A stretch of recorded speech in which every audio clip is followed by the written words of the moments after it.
ಆಗ ನಾನು ಆ ಥರ ಮಾತಾಡಬಾರ್ದಿತ್ತು. ಏನೋ ತಿಳಿದೆ ಕೆಟ್ಟಗಳಿಗೆಲ್ಲಿ ನಿನ್ನ ತಮ್ಮ ಮಾತಾಡ್ಬಿಟ್ಟ ಅಂತ ಕ್ಷಮಿಸ್ಬಿಡಕ್ಕ. ಅಯ್ಯೋ ಕೋದಂಡ, ಏನ್ ಮಾಡ್ತಿದ್ಯಾ? ಎದ್ದೇಳು ಎದ್ದೇಳು. ಏನೋ ಇದು ಚಿಕ್ಕ ಮಕ್ಳ ತರ. ನೀನ್ ಯಾಕೆ ನನ್ ಕಾಲಕ್ಕೆ ಬೀಳ್ಬೇಕು?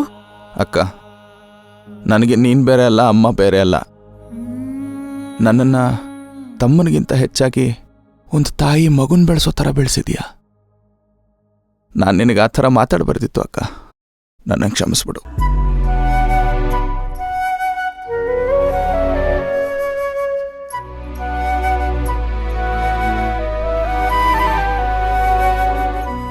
ನೋಡು ಕೋದಂಡ, ಮನೆ ಅಂದ್ಮೇಲೆ ಒಂದ್ ಮಾತ್ ಬರುತ್ತೆ ಹೋಗುತ್ತೆ.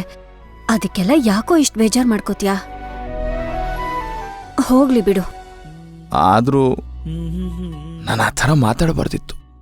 ಆಯ್ತು, ಸರಿ ಹೋಗ್ಲಿ ಬಿಡು ಅಂತ ಹೇಳ್ತಿದ್ದೀನಲ್ಲ. ಸರಿ, ಊಟ ಮಾಡಿದ್ಯಾ?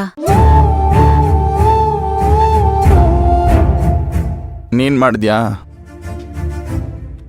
ಇಲ್ಲ. ಸರಿ, ನೀನ್ ಹೋಗಿ ಊಟ ಮಾಡಿ ಹೋಗು. ನಿನ್ನ ಜೊತೆನೇ ಊಟ ಮಾಡೋದು ನಾನು.